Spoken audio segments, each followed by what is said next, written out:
It's Doug in San Antonio. Great to have you on the program, sir. Hello. Hi, Rush. Thanks. I wanted to speak to the question of when the president knew and why Secretary Panetta refused to support the CIA annex request for either to move to the consulate or to be reinforced. Within a few minutes of the consulate being under attack, I'm a retired lieutenant colonel, special operations planner for 15 years. The personal security detail for the ambassador notified the communications room in Tripoli, who then, on the top secret side, sent a message to the White House Situation Room that the ambassador was in peril. Okay? And they did that by code word, and it would have been within minutes of the attack commencing.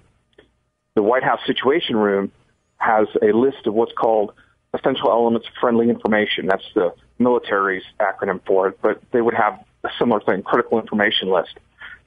Certain things go right to the person that's standing next to the president, both military and civilian leadership.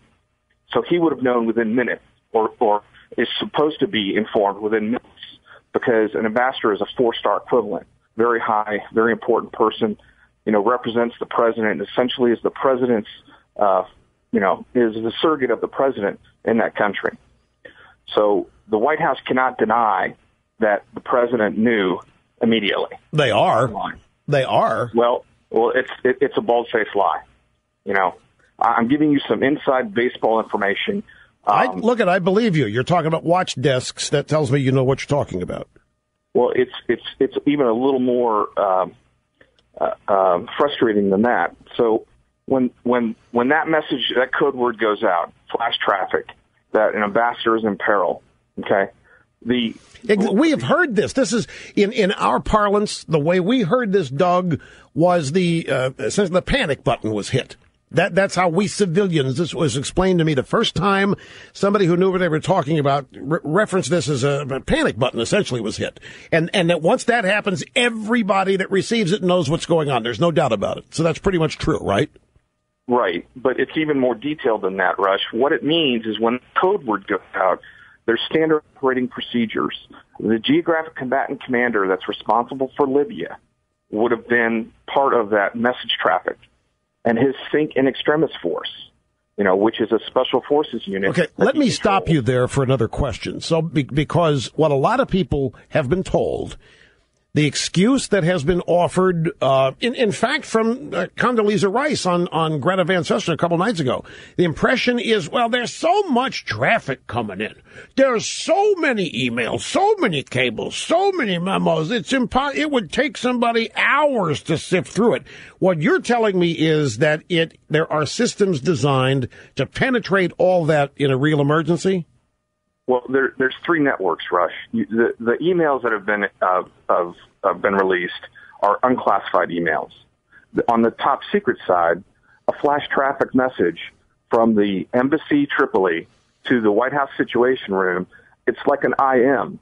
I mean, it's immediately responded to. You have to acknowledge receipt of it. Okay? So it's immediate. It gets to the person, the watch officer sitting there. Boom, flashes on his screen. He has to acknowledge receipt.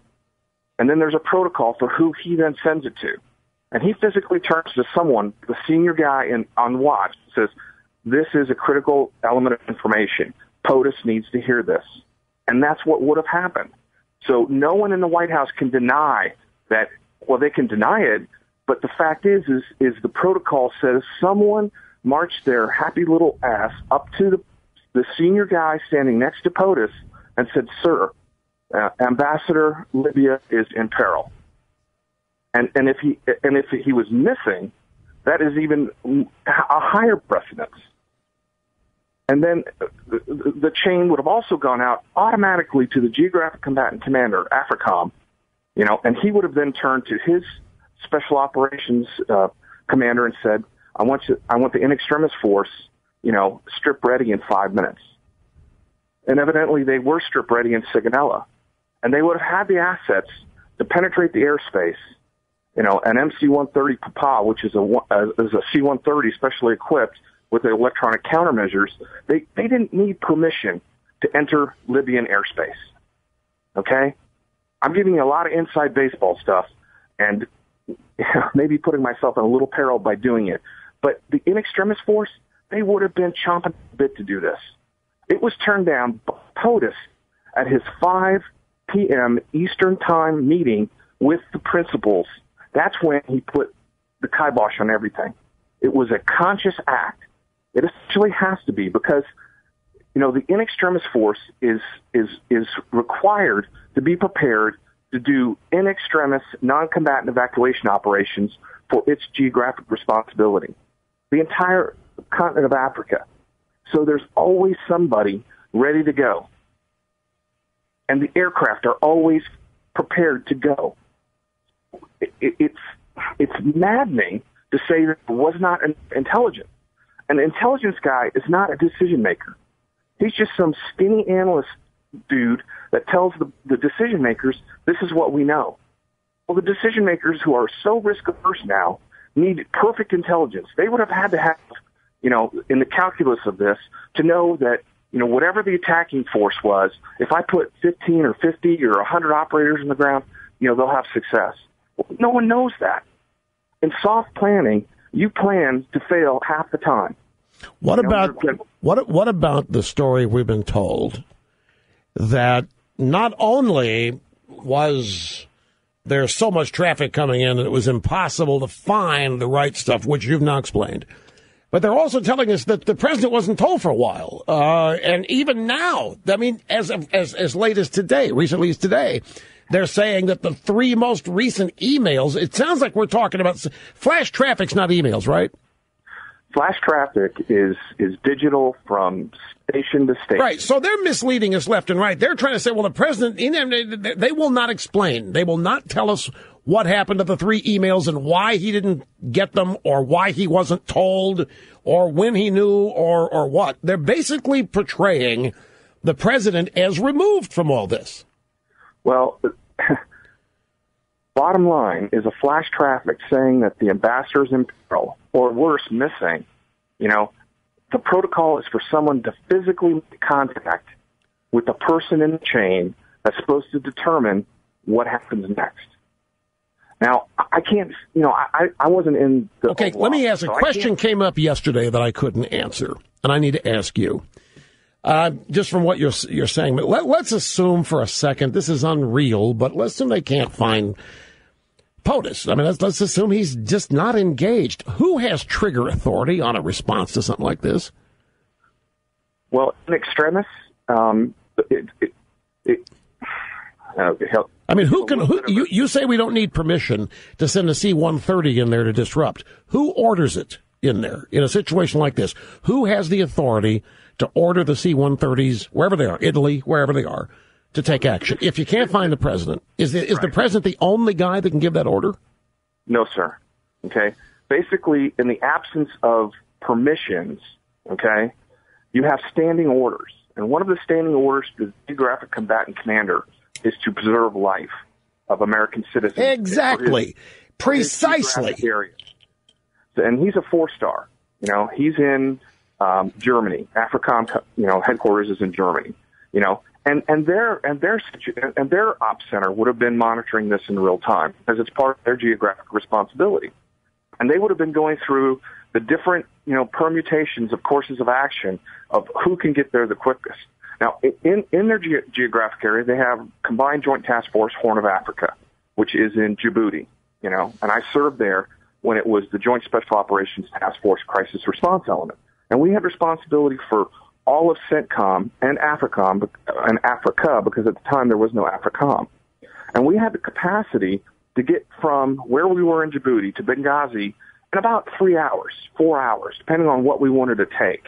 Now, if we wanted to go in there with a lot of operators, and at the time we had about 100 operators, it would have taken us probably 5 hours. Okay, Doug, you're sitting out here. You obviously are intimately familiar with all this. So what's going through your mind, A, in real time when you hear about this, and then in subsequent days when you hear the excuses or explanations that have been offered for why no action was taken? I'm maybe putting you on the spot and you can't share that with us, but I got to ask you. It stems from Desert One, Rush. It stems from the failure of Desert One during the Iranian hostage rescue. And that has become, what commander wants to repeat that? Now, at the lieutenant colonel level, at the colonel level of the in extremis force, of all these different headquarters at the State Department, everybody was saying, let's go. Let's get boots on the ground and kick these people's asses and get our people, But who makes those decisions is POTUS, the POTUS, State Dept. And they had a 5 o'clock Eastern Time meeting, and they said, no.